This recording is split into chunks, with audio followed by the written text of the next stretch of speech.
स्त्री, ये नाम तुमने सुना है, फिल्म देखी है, ट्रेलर देखा है, मीम्स बनाए हैं, पर क्या तुम्हें पता है स्त्री की कहानी किसी के दिमाग से नहीं निकली।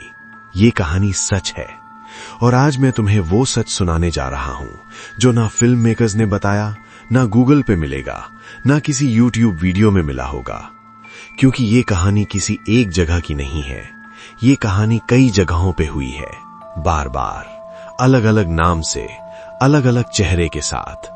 पर सबसे पहली बार, सबसे पुरानी बार ये कहानी हुई थी 1992 में, कर्नाटका के एक छोटे से गांव में। गांव का नाम अगसनाहल्ली, बेंगलोर से करीब 80 किलोमीटर दूर। छोटा सा गांव जहां उस वक्त 300-400 लोग रहते थे। खेती थी, नदी थी एक पतली सी, और एक पुराना देवी का मंदिर था गांव के बाहर।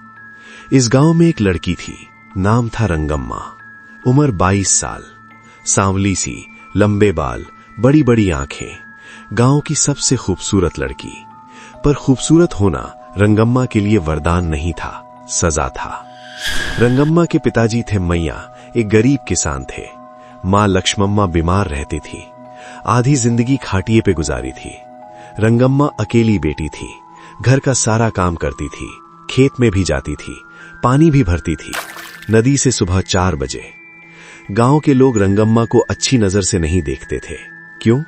क्योंकि रंगम्मा बात नहीं करती थी ज्यादा, अकेली रहती थी, और गांव के मर्द, उनकी नजरें हमेशा रंगम्मा पे टिकी रहती थी। पर रंगम्मा एक लड़के से मोहब्बत करती थी, उसका नाम था राजू। राजू पड़ोसी गांव का लड़का था, बेंगलोर में एक गैराज में काम करता था। हर 2 हफ्ते अगसनाहल्ली आता था रंगम्मा से मिलने। दोनों की शादी की बात चल रही थी। रंगम्मा के लिए राजू ही पूरी दुनिया था, और यही चीज तबाही की वजह बनी। गांव में एक आदमी था, बसवराज। बसवराज गांव का सबसे अमीरों में से था। 50 बीघा जमीन, 2 मंजिला घर, गांव की पंचायत में बड़ा नाम। उम्र करीब 45 साल। बीवी थी सुमति, पर बसवराज की नजरें रंगम्मा पे थीं।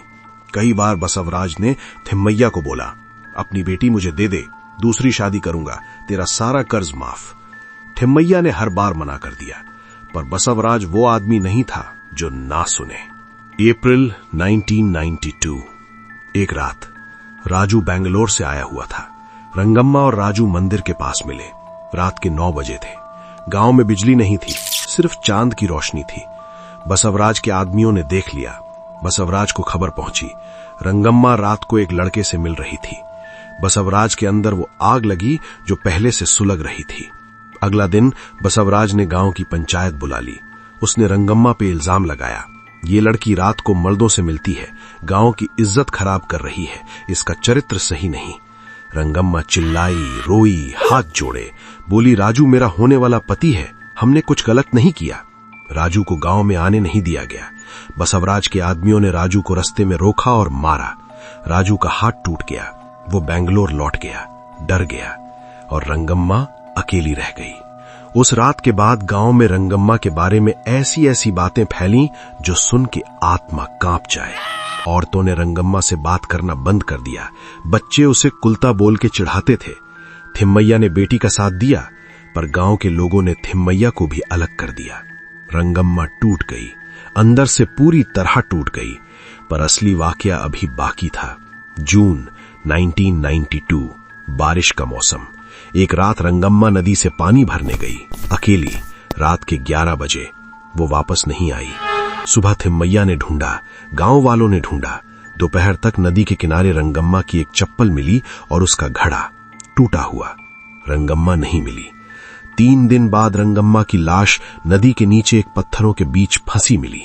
पर लाश देख के गांव का डॉक्टर वेंकटेश कुछ और कह रहा था। वेंकटेश ने कहा, ये डूबने से नहीं मरी, इसके गले पे निशान है, किसी ने गला दबाया है और इसके कपड़े फाड़े हुए हैं। रंगम्मा को मारा गया था, और मारने से पहले, मैं वो नहीं बोलूंगा, पर तुम समझ सकते हो। थिम्मैया ने पुलिस में रिपोर्ट लिखाई, पर बसवराज के पैसे थे, पंचायत के लोग उसके साथ थे। केस दर्ज हुआ, पर कुछ नहीं हुआ। नदी में डूब गई, यही लिखा गया। थिम्मैया 1 महीने बाद मर गया। कुछ लोग कहते हैं दिल का दौरा था, कुछ लोग कहते हैं उसने खुद। लक्ष्मी अम्मा को रंगम्मा की बुआ कमलम्मा अपने घर ले गईं और अगसन हली में रंगम्मा का नाम किसी ने नहीं लिया, जैसे वो कभी थी ही नहीं। अक्टूबर 1992। बारिश खत्म हो चुकी थी। गांव में नवरात्रि का वक्त था। रात को गरबा होता था मंदिर के पास। पहली रात। गांव का एक लड़का करियप्पा रात को गरबा से लौट रहा था। उम्र 28 साल। अकेला था। रात के 1 बजे करियप्पा ने देखा गांव के बाहर वाले रास्ते पे एक औरत खड़ी है। सफेद साड़ी, लंबे बाल, सांवला रंग, बड़ी बड़ी आंखें। करियप्पा रुक गया। वो औरत बिल्कुल रंगम्मा जैसी दिख रही थी। करियप्पा ने आवाज दी, कौन है? कोई जवाब नहीं आया। करियप्पा आगे बढ़ा। वो औरत मुड़ी और चलने लगी गांव की तरफ। करियप्पा ने देखा उस औरत के पैर जमीन पे नहीं थे। वो चल नहीं रही थी, बहती हुई जा रही थी, और जहां से वो गुजर रही थी वहां हवा ठंडी हो रही थी। करियप्पा वहां से भागा, घर जाके बुखार में पड़ गया। सुबह करियप्पा ने गांव वालों को बताया। किसी ने यकीन नहीं किया। दूसरी रात एक और आदमी, मंजुनाथ, उसने भी वही औरत देखी, वही जगह, वही वक्त, पर इस बार वो औरत मंजुनाथ की तरफ मुड़ी थी और मंजुनाथ ने उसका चेहरा देखा। चेहरा रंगम्मा का था, पर आंखें नहीं थीं, सिर्फ 2 काले गड्ढे थे और मुंह से कोई आवाज नहीं आ रही थी।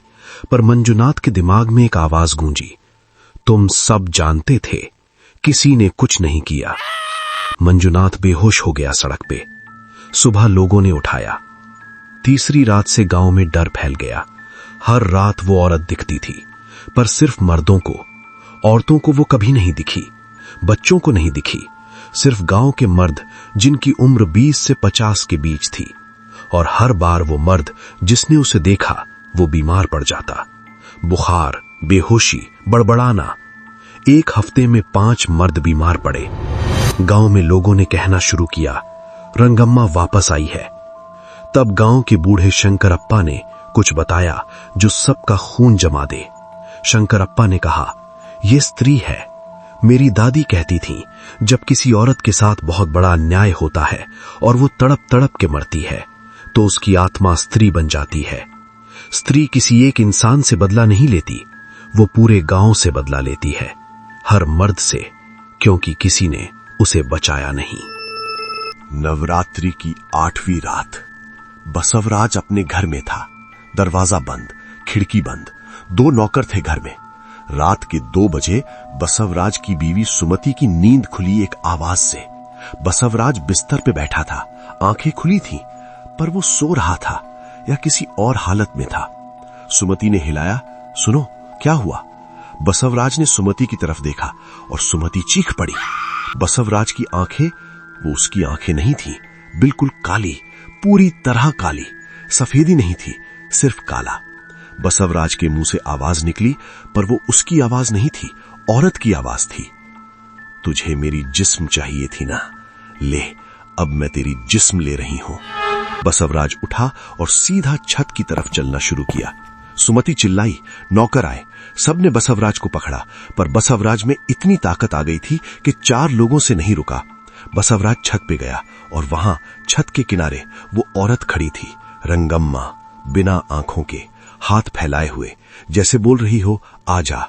बसवराज छत से कूद गया, 2 मंजिल नीचे।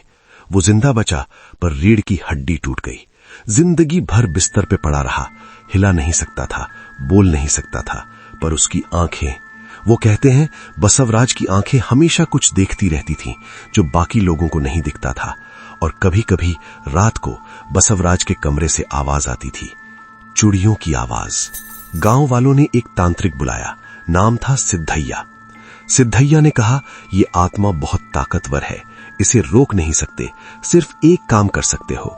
सिद्धैया ने गांव के लोगों को एक तरीका बताया। हर घर के बाहर रात को एक वाक्य लिखना होगा। वो वाक्य था, नाले बा। कन्नड़ में इसका मतलब है कल आना। सिद्धैया ने कहा, स्त्री रात को दरवाजा खटखटाती है, अगर तुमने दरवाजा खोला वो अंदर आएगी और जिस मर्द को वो चुन लेगी वो सुबह जिंदा नहीं बचेगा। पर अगर दरवाजे पे लिखा हो नाले बा तो वो पढ़ के चली जाएगी। वो कल आएगी, पर कल फिर वही लिखा होगा और वो फिर चली जाएगी। गांव के हर घर पे लिखा गया नालेबा, और ये सिलसिला चला। हफ्ते भर बाद दिखना बंद हो गई। अब तुम सोच रहे होगे ये तो बेंगलोर की नालेबा वाली कहानी है। हाँ और नहीं। नालेबा की कहानी बेंगलोर में 1990s में बहुत मशहूर हुई। लोगों ने अपने घरों के बाहर लिखा, न्यूज में आया, सबको पता चला। पर बेंगलोर से पहले आगसनाहल्ली में यह हो चुका था, और आगसनाहल्ली से पहले राजस्थान के एक गांव में भी ऐसी ही कहानी थी। वहां एक दुल्हन थी जिसे ससुराल वालों ने जलाया और वो स्त्री बन के लौट आई। और राजस्थान से पहले महाराष्ट्र के एक गांव में।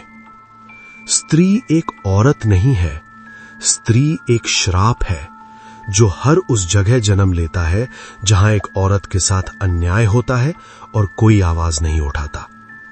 फिल्म स्त्री वो सिर्फ एक वर्जन है इस कहानी का। उसमें कॉमेडी है, उसमें हीरो है, उसमें हैप्पी एंडिंग है। असली स्त्री की कहानी में कोई हीरो नहीं होता, सिर्फ डर होता है, और वो डर आज भी जिंदा है।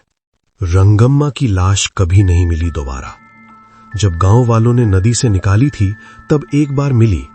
उसके बाद गांव के शमशान में जलाई गई, ऐसा गांव के लोग कहते हैं। पर शंकरप्पा कहता था जिस औरत की आत्मा स्त्री बनती है उसका जिस्म कभी नहीं जलता। आग उसे छूती नहीं, मिट्टी उसे दफनाती नहीं, पानी उसे बहाता नहीं, वो हमेशा रहती है। कभी अगसनाहल्ली में, कभी बेंगलोर में, कभी तुम्हारे शहर में। जब कोई औरत चिल्लाती है और कोई नहीं सुनता, स्त्री वहां होती है, देखती है, याद रखती है, और एक दिन वो आती है। तो अगली बार जब तुम स्त्री 3 का ट्रेलर देखो और हंसो तो एक बार याद करना रंगम्मा को, याद करना उस रात को जब वो नदी गई थी और वापस नहीं आई।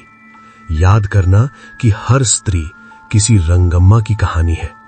और फिर सोचना तुम्हारे गांव में, तुम्हारे मोहल्ले में, तुम्हारे शहर में कितनी रंगम्मा है जिनका नाम किसी को याद नहीं, क्योंकि रात सिर्फ अंधेरी नहीं होती,